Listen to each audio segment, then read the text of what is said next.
So this is my pressure canner. It's basically just a big pot with comes with a thing at the bottom so the jars aren't sitting directly on the heat, and it has a lid with the seal and a little pop thing that comes up. This pops up when it reaches the desired pressure. And I know there's a lot of confusion when it comes to pressure canning and doing the water bath method. So the water bath method, I'm sure you heard of, is when people, they, put like fruit and they make jams and jellies in jars, and then they put them in a pan, a big pot, and they fill it with water above the jar, and then they boil it, and that sanitizes and seals the jar, which is correct. That all works. And the reason they can do it using the water bath method is because fruits are acidic for the most part, and when you have something that's acidic, it eliminates the surrounding area in the jar for harmful bacteria and organisms to reproduce, which would cause botulism or mold or spoilage, food going bad.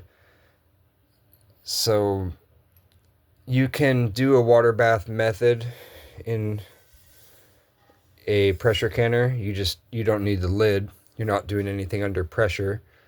You can use any pot, any big pot, to seal the caps on your jars when you're making your marmalade or whatnot. But a pressure canner is mostly for vegetables, meat, seafood, sauces, things that aren't acidic. Like if I wanted to make a clam sauce, or if I wanted to make a beef stew, or if I just, you can preserve vegetables by pickling them, but like pickled green beans. But what if I just wanted canned green beans, canned in water, or beef broth? You can't water bath those. That's not a safe method, and you can get very sick if it goes wrong. So if I wanted to pickle green beans, yeah, I can do the water bath method, because the brine itself is acidic because you're using at least 5% or more, of vinegar solution. If I want to just preserve green beans in water and herbs, then you have to use the lid, and it has to seal. And when you do a water bath for pickled vegetables and marmalades and stuff like that are already acidic, you're covering the jar about an inch above the jar with water. So you have water up to here if your jar is to here. But if you are going to use the lid and do it under pressure for stuff like a beef stew, you only put about enough water to go up about an inch or two from the jar. And it's the steam itself is what actually but eliminates the harmful bacteria in the jar with the heat of the steam. And this one is kind of cool. So I put it on the burner. The steam comes out of this hole, and I let it keep steaming for about 10 minutes, and that gets all the air out of the hole, or out of the pot. And then I put on this ring that it came with. And these are weights. So if I want to pressure can something at 5 pounds, 5 psi, I would just put that on. The first ring, now it's 10 pounds psi. The second ring, now it's 15 pounds psi. This ring itself is not 15 pounds or 5 pounds. These are very lightweight. But this holds enough weight onto this hole where the steam comes through to allow that much pressure in here to build up. And when you are pressure canning, this thing will shake. The ideal shaking amount is very crucial when it comes to pressure canning. You want it to... There's no other simple way to explain it. You want it to do a slow hula dance.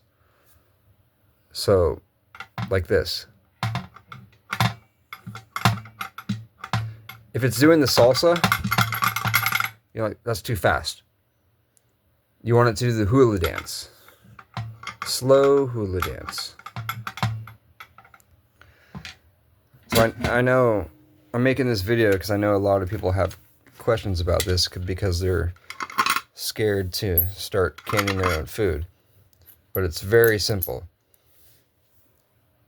If it's acidic, you don't need to pressure can it. You only need to do the water bath. And that's where you fill the jar. You fill the pot with water above the jar, and you boil it. And if you're doing the pressure canning, you are not filling the pot above the jar. You are only filling it about 1 inch to 1.5 inches, 2 inches from the bottom of the jar. And that's where you have to use the lid, and it has to be under pressure if you're doing things like meat, or if I want to make meals like pasta, or if I just want to can vegetables that aren't pickled. If you want to pickle vegetables, that's fine. You can do the water bath method. Anything pickled, you can use the water bath method because the pickling brine is acidic. Anything that's alkaline, you can't do the water bath method. You have to it has to be processed under pressure. And if there are any questions, just comment and I will answer them. And if you like my videos, go ahead and like and subscribe. I'm always coming out with new videos. I try to come out with a video about every 2 weeks or so. And they're not just about cooking and canning. If you look at my channel, my videos are about all types of things. Gardening, hunting, all types of stuff. Alright, thank you.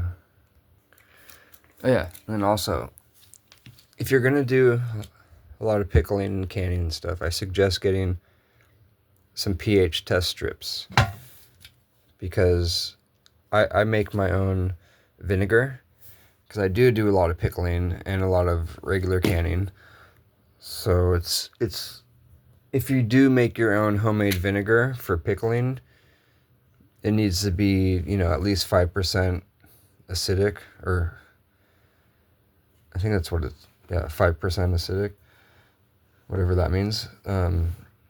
So you can use pH test strips to see how acidic it is. Like when you buy vinegar from the store, it says, usually it says 5% on it.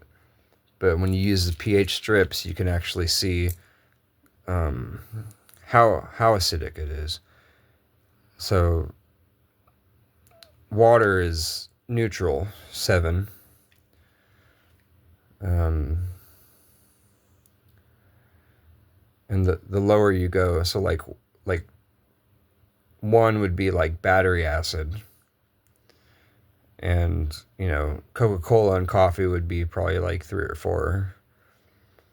And then the higher you go towards 14 is alkaline. So 14 would be like baking soda.